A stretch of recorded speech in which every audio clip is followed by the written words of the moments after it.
So this is an exciting video. I've been waiting a while to dive into the Eart, sorry, it's pronounced Eart, guitars. And the first one I got is one of these Headless designs, loosely based on a Strandberg. I think from following the Eart channels, they recently got a cease and desist, so the new W1s and W2s, this is the W2 without the tremolo, are going to have a slightly different body shape. I think the horn is thicker up here, and this is more pronounced, the bottom horn. I managed to get one of the old ones in purple. I don't have a purple guitar, so I decided to go for purple. I like the black one as well, but I've got so many black guitars, I thought you gotta have a purple guitar. So what I like about this guitar right away, it's very ergonomic. It sits here, and you can play it at an angle like a classical guitar. So that's really handy, but you can also rock it on one knee here, or even straight down here. A lot of guys will play it like this. So it's got a lot of cuts on it that allow you to practice at different angles of playing it.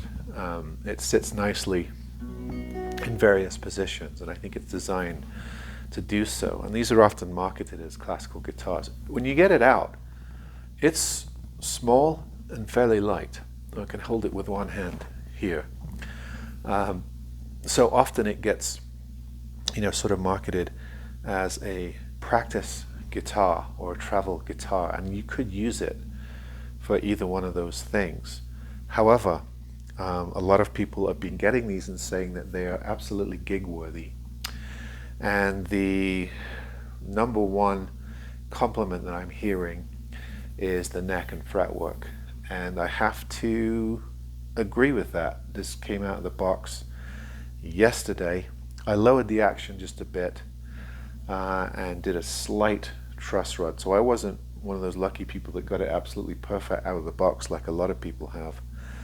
I had to do a bit of tweaking. That's just because it was a touch high for me, and it feels like medium strings. They don't bend like a whole pitch. So I think if I put some slightly thinner strings on this, I'll like it a lot.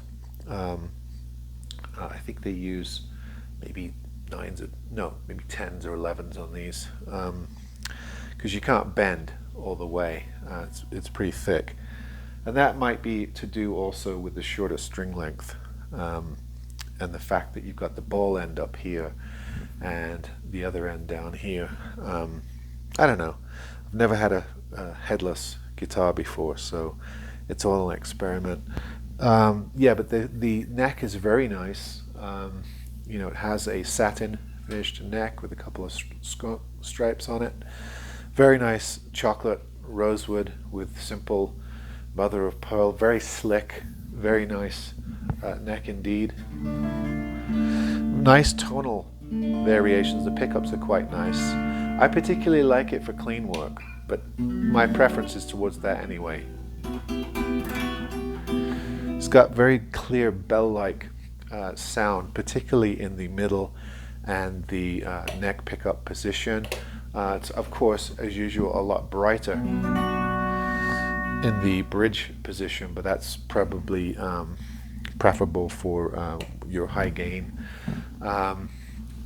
Really nice. I'm not sure what these pickups are actually, but they are obviously humbuckers. Some nice work on this. The cavities are very, very clean. This bridge system, I deliberately stayed away from the tremolo version, the W1, because I read so many reviews of people that had issues with the W1. So I got the W2. I've got plenty of tremolo guitars. So I went with the W2. And I've been playing with this system. It's tricky and foreboding at first, but you have on the side this little magnetic piece that comes out that is a wrench for your tuning. I can turn the outside ones with my fingers. The inside ones I need the wrench for. And then setting up the action, you've got a couple of systems in here, one that moves them back and forth, and one that moves the ball, which is like a disc where the string sits, up and down. And it takes a while to figure out which is which. You don't want to loosen the middle bolt because they hold the bridge on. So you kind of have to study this to understand how it works. It's fiddly, and it takes some getting used to tuning without tuning keys and operating this system. However, it's quite good. It is very precise, the tuning integrations. And again, I might be slightly out of tune because it's still new and I just set it up, but it's nice to use these because you get a very gradual micro tuning capability, unlike a lot of cheap tuners. So you're going to like that part of it. You're going to like the neck. A lot of you might not like this burled finish that they do on all these guitars, and they do a traditional super Strat looking one as well. I've seen people shave these off and just, do something more like the back on the front or some other kind of finish. I'm not that picky. I think it's all right looking. It's a bit garish in some ways, but I'm past the point of being really hypersensitive about finishes. If I don't like a finish, I tend not to buy the guitar.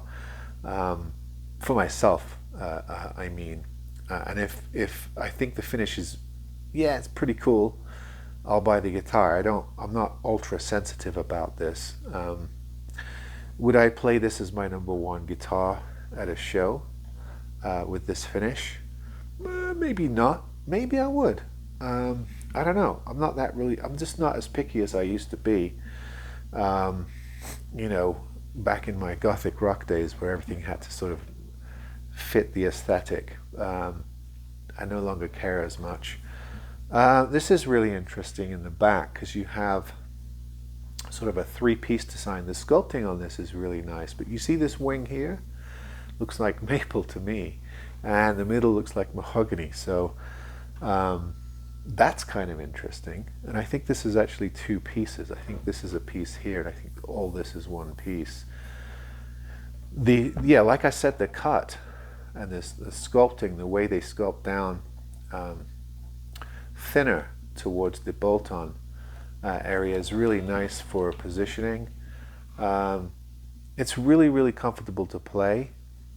It's fun to play. It's a really fun guitar, and I like the fact that you can sort of play it in multiple positions as well.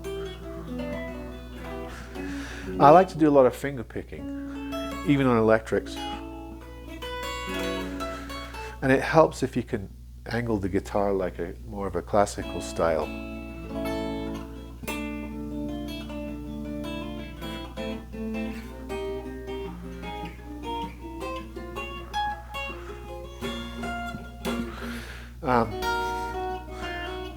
But you know what I'm saying, you just have options in playing this. You can just hang it from a strap as well, but it's really designed for sort of sitting and practicing, or at least it feels that way to me.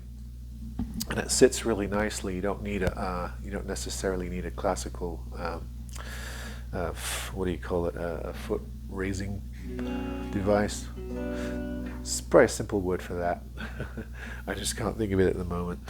But anyway, Eart. I'm excited on these. I might try one of their tellies next. They're a bit more pricey than some of the other budget brands. I mean, these are $335. I think you'll pay $350 with tax. There's probably not much resale on them.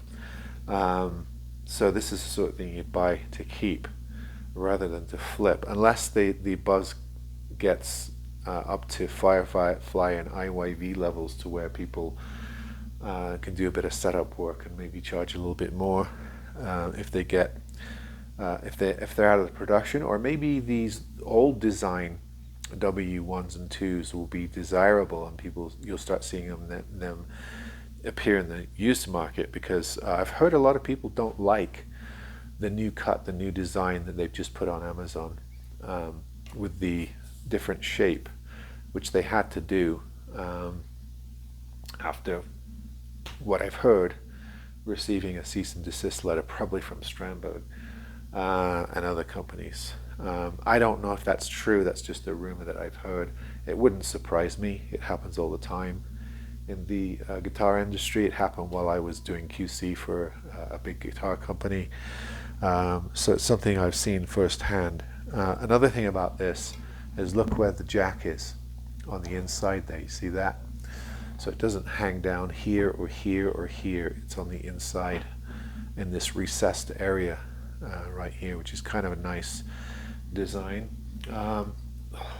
It does have a strap hook here, and it doesn't have another one anywhere else. Oh, it does have one here. So you can, just use a strap on this and play it standing up as well. But anyway, yeah, I'm quite pleased with this. I like the weight. I like the design. I like the difference of it. I like the neck.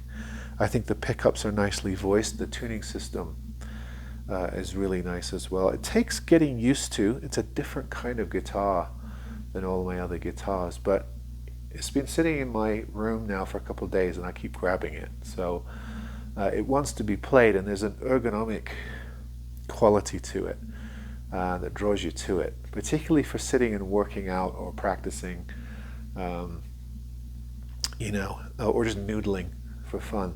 It seems to be that kind of guitar that you will grab often. And I imagine if you get a nice little case for this, it's pretty easy to transport if you want to take it on the road and use it as a travel guitar as well. I may do another video on this at some point. This is sort of an introductory. I just thought you'd like to see it. The one downside, it doesn't come with a case, and I really wish Eart would put out a case with these. It's a slightly odd shape, and it's also shorter, not having a headstock. So it'll probably swim around in a regular electric guitar case. I wish they would design a bag for it and just sell it in a bag. It also comes pretty poorly shipped.